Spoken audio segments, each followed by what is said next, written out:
A guitar lesson for absolute beginners. How to read a chord chart and how to read a scale chart. This lesson is part of the GCH Guitar Academy First Steps Guitar course, and you can download the PDF that accompanies this lesson and the entire course completely free at www.ebooks4guitar.com, and down below in the description you'll find a link to a YouTube playlist of all the lessons. Right, let's get on with it.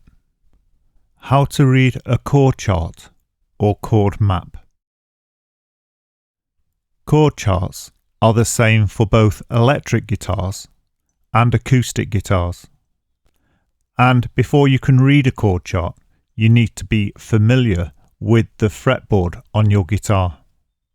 So here's a picture of an acoustic guitar fretboard and an electric guitar fretboard. The parts of your guitar you need to know to understand chord charts are the nut, which you can consider the end of the fretboard, and the frets, which are the metal inlays on your fretboard. And whilst you don't need it for this tutorial, it's worth me pointing out the fret markers, which help you to locate the frets further up the neck. When you're playing the guitar, you put your fingers between the frets. Even though we say you put your fingers on the frets, it actually means to put your fingers between the frets. And your finger should be somewhere between halfway between the frets to closer to the upper fret. Though when you're first learning chords, this might not always be possible. So if you have this difficulty, don't worry about it. Something that a lot of people find confusing when they first learn the guitar is the ups and the downs. And that's because everything on the guitar is named by pitch and not geographically. So for example, the bottom string is the thickest string, which, if you're holding your guitar correctly, should be actually on the top. However, it's called the bottom string because it's got the deepest pitch. And conversely, the thin string is the highest string, again because it's got the highest pitch. Also, to move up the neck is to move towards the body of the guitar, and to move down the neck is to move towards the nut. And this is because as you move towards the body of the guitar, the pitch gets higher, and when you move towards the nut, the pitch gets lower. Right, let's take a look at a chord chart. A chord chart or chord map is a graphic representation of the neck of your guitar. You can see here's the nut, and here are the frets, and here are the strings. The lowest string, or the bottom E string, is here, and the top E string, or the highest string, is here. This is the chord map or chord chart of a C major. The dots, or solid circles on the fret map, represent the tips of your fingers, and the numbers by the dots tell you which fingers you should be using. And the finger numbers are very standard, where the first finger is the first finger, going through to the fourth finger, which is your little finger. Something else you'll often come across on the chord charts or chord maps is an X on the end of the string, and this means you don't play this string. So for example, with this C major chord, you'll notice there's an X on the bottom E string. Therefore, we don't play this string. So when you strum the C major, you only strum the top 5 strings. When you first start to play chords, it's wise to start by putting your fingers on in order. So for example here, we'd put the first finger on, then the second finger, and then the third finger. Though as you learn to play the guitar, it all becomes more organic, and you might use different fingers to play a chord and put the fingers down in a different order. Right, let's take a closer look at that C chord and how I play it. Firstly, I'll place the first finger in the first fret of the B string or the second string. Then I skip a string and place the second finger in the second fret of the D string or the fourth string. Then I'll place the third finger in the third fret of the A string or the fifth string.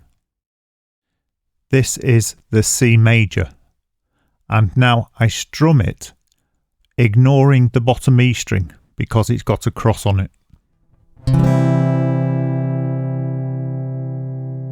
Right, if you've got a guitar to hand and you want to try your very first chord, let's try the E minor 7th, which is the easiest chord in the world. And to play this chord, you simply place the first finger on the second fret of the A string or fifth string, and you strum all the strings.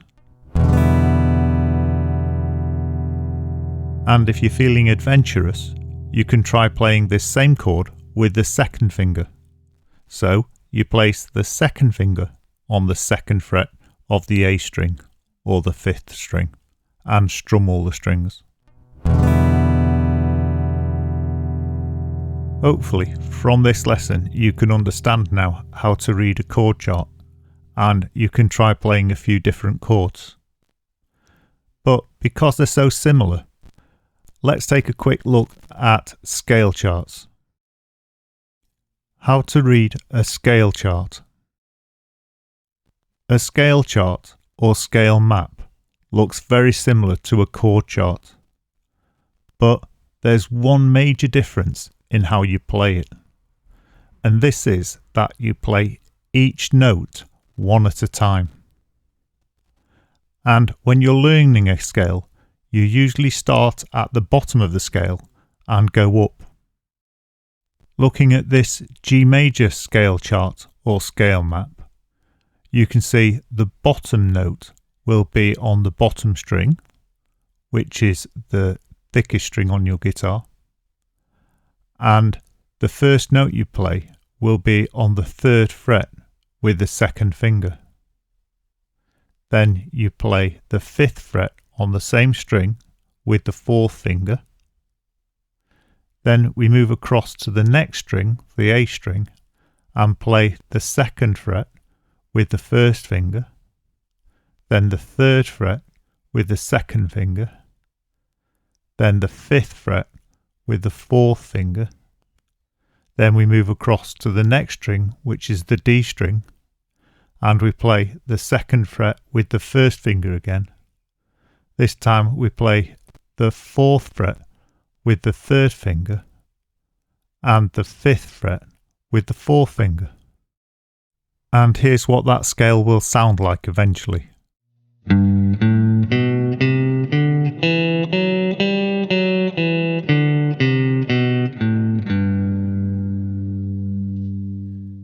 It's an important thing to note that not all chord and scale maps start by the nut. However, if they do start further up the guitar, normally one or more of the frets are marked with the fret number. At this point in the course, you don't need to fully understand the scales part of this lesson, and you don't need to learn how to play one. We'll look at these in more detail later in the course. However, it's useful to know the difference between a chord chart and a scale chart. The most important thing to get out of this lesson is how to read a chord chart. And this is because with most contemporary guitar courses, the first thing you have to learn is at least a few chords. Thank you very much for watching this lesson, and I hope you enjoyed it and got something out of it. And if you did, please like, subscribe and hit the bell icon, as it really helps the channel. And to remind you, if you'd like the PDF ebook that goes along with these lessons, you can download it completely free at www.ebooks4guitar.com. Thank you very much for watching, and I hope you'll come back again soon.